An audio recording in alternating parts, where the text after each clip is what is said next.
Hey, it's another week, another recipe, and today's experiment is from the 1950s with a good old Jell-O salad. Hi everyone, welcome back to my kitchen. Thank you for joining me. This is the last experiment in my Thanksgiving side dish series.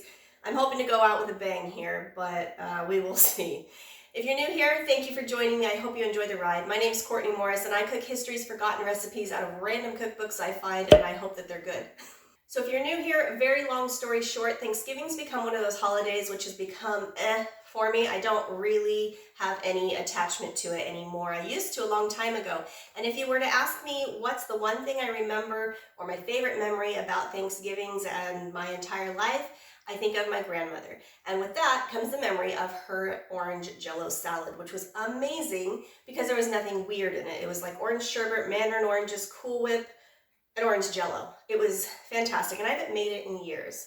But I didn't want to make that for this video because I know it's good, and this channel is all about experiments.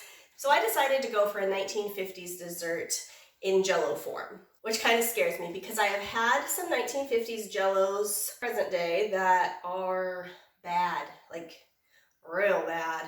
And in my research, there is a lot of weird stuff. I do not ever condone putting iceberg lettuce or in a complete salad or shrimp or anything else aside from fruit into Jell-O. So I'm going to be sticking on the safer side and doing what's called a cranberry souffle salad.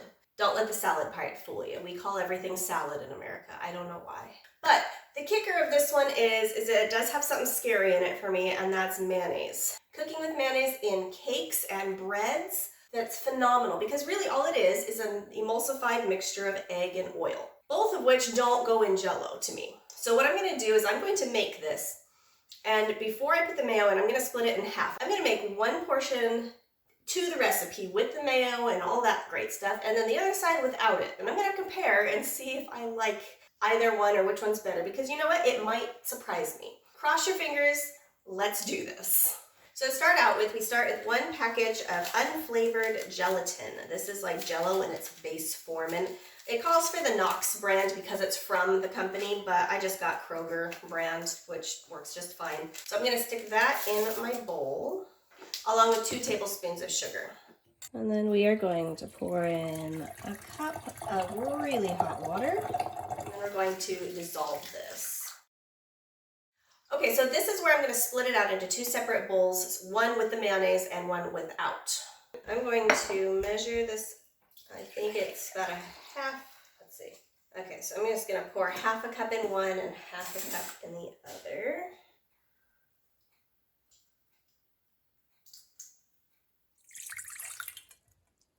There we go. Okay. All right, so it calls for a half a cup of mayo for the entire thing, but since I'm only doing half the batch with mayo, I'm only going to use a quarter cup of that. I'm going to be honest, I can't imagine this going together, but what else? And then 2 tablespoons of lemon juice. So 1 tablespoon in each side. And then we blend this lovely mess together. Well, now doesn't that look just like baby vomit? Fantastic.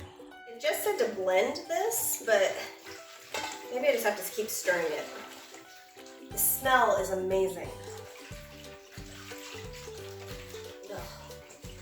Okay, so now I need to chill until it's firm, about 1 inch from the edge, but soft in the middle. So I'm just gonna wrap these in saran wrap, stick them in the freezer to speed it up, and I'll be back in just a little bit. Okay, so these are firm up until the middle, and now it says to beat until fluffy, so, oh, that's gross. I'm not sure if fluffy is the right word for this, because I don't want to beat it into oblivion, but if you see, the one without the mayo keeps some Jell-O chunks in there, but the one with the mayo is pretty smooth now. I'm not sure what kind of difference that's going to make in the end.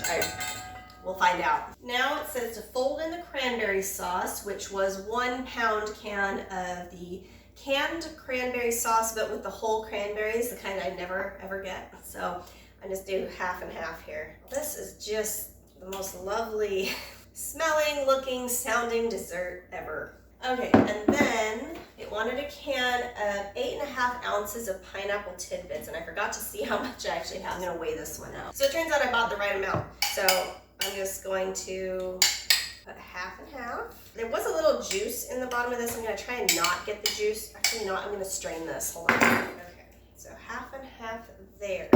And then a 1/4 cup of chopped walnuts. I've had walnuts in Jell-O before and it's not terrible. So that part I'm not too worried about. So let's grab the rest of my walnuts here.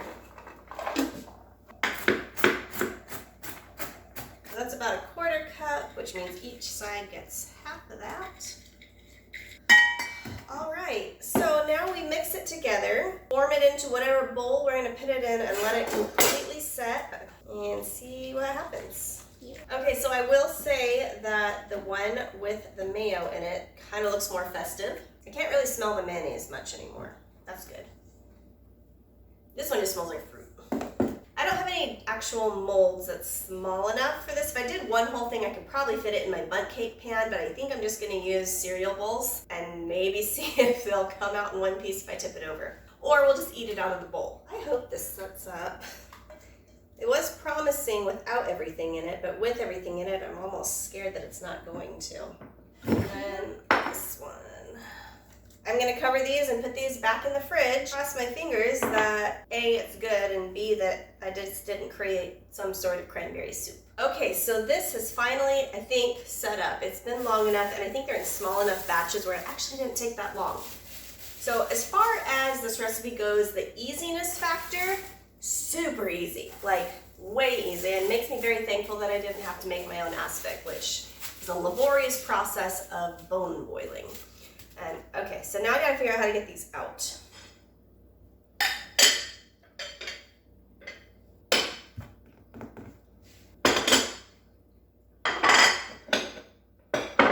So as far as how to get these out of the bowls with it making it still look nice. Granted, I think my family just served things in a bowl and we just scooped out what we wanted. But if we're being fancy and old-fashioned, they would have had a mold that would have turned over and it should have looked nice and pretty and presentable. I'm gonna try it, and I remember there's a TV show years ago, I don't remember what it was, but they showed how the Victorians got their aspic jelly out of their molds. With a hot cloth over top of the bottom of it. So I'm gonna try that. I'm gonna put the plate on here and turn it over. As you can see, nothing's coming out. So I'm gonna go boil a cloth real quick and see if that works. If anything, I suppose I can just chop it up into a bowl and say it was supposed to be that way. Okay, maybe I made that a little too hot. All right, let's see if this works. I'm not sure how long to keep these on here. That's actually cold already. Okay, I'm gonna continue and do it again. I wonder, maybe this is why my grandma always just served it in a dish. Maybe she couldn't be bothered to mess with it. Okay. Moment of truth, again. Oh, for Pete's sake.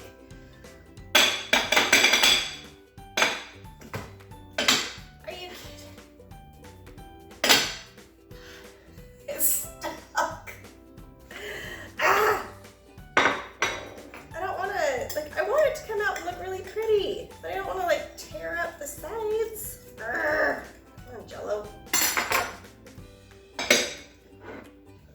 Oh, I heard something. It worked. Just really not centered. Scoot over. Okay, whatever. Number 2. Oh, that one worked. I heard that one come out. Yay, just completely not centered on the plate either. Okay, well, I'm not gonna lie, it's a little underwhelming. I'm proud of myself that it stayed together, although I think it looked better in the bowls. This one is obviously the one with the mayo in it, and apparently I'm supposed to serve it on a bed of lettuce with mayo on top of it. I don't think I'm gonna do that. I think there's enough mayonnaise in there. This one looks like somebody had a rough night at a Christmas party. This one just kind of looks like canned dog food, but shinier. Oh well, I did this to myself. Let's see if I can stomach any of these. I'm gonna go for this one first because if I don't like this one has better potential for me liking it better. I'm a little scared here. Oh, that's a big bite.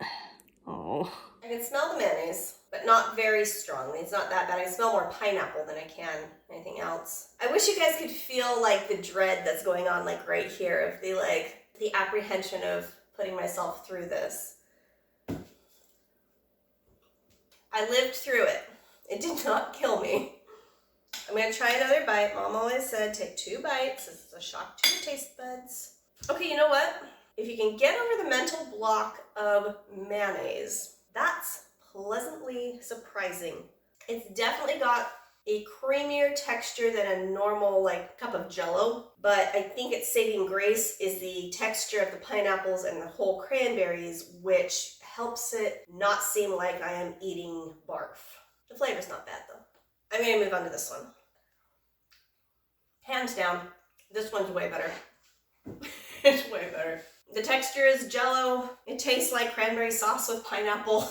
There's nothing creamy about it. There's nothing of that snot-like texture that this kind of has in the best possible way. Let's put it this way. If I was at a church potluck, this would be the one that I would be taking. If this was the only option, there'd be no way in heck that I would be eating it. It's not bad, and I keep taking bites because I'm trying to force myself to like this. Why couldn't that have been Cool Whip? Why did that have to be mayonnaise? Why? This would be improved with Cool Whip or whipped cream. The point is mayo wouldn't be my first choice. This one is lovely. This one could be spiced with some nutmeg and some warm seasonal flavors, and I think this would be absolutely lovely. If you grew up in the 50s and you had any of the Jell-O that has the weird ingredients in it, would you let me know in the comments and let me know what you thought of it or what you liked, or if it maybe was it a generational thing where you just grew up with these flavors? Because I certainly didn't, but I know plenty of people who are older than I am who like this stuff. There's a green Jell-O salad that's been floating around my husband's family for however long, but involves horseradish and cottage cheese. If you've made it this far in the video, thank you so much for watching. Thank you for joining me for all these little excursions in the kitchen. I'm pleasantly surprised by most of them, and I would love to hear your comments on your experience with Jell-O salads. Please hit the subscribe button, hit the like button, and hit the little bell so you can be notified when I upload next. I try to upload every Monday. I'm trying to get better at the same time on every Monday, but every Monday, nonetheless, I will be here. Tune in next week. We are going to be starting Christmassy things, which I am super here for because I'm a little over the Thanksgiving stuff already. Thank you for your support. If you want to see all the rest of the Thanksgiving videos, there's a playlist up here. Otherwise, down here is a link to all the videos that I've made so far that you have supported me with, and I couldn't be more happy to share them with you. I will see you next week. Bye!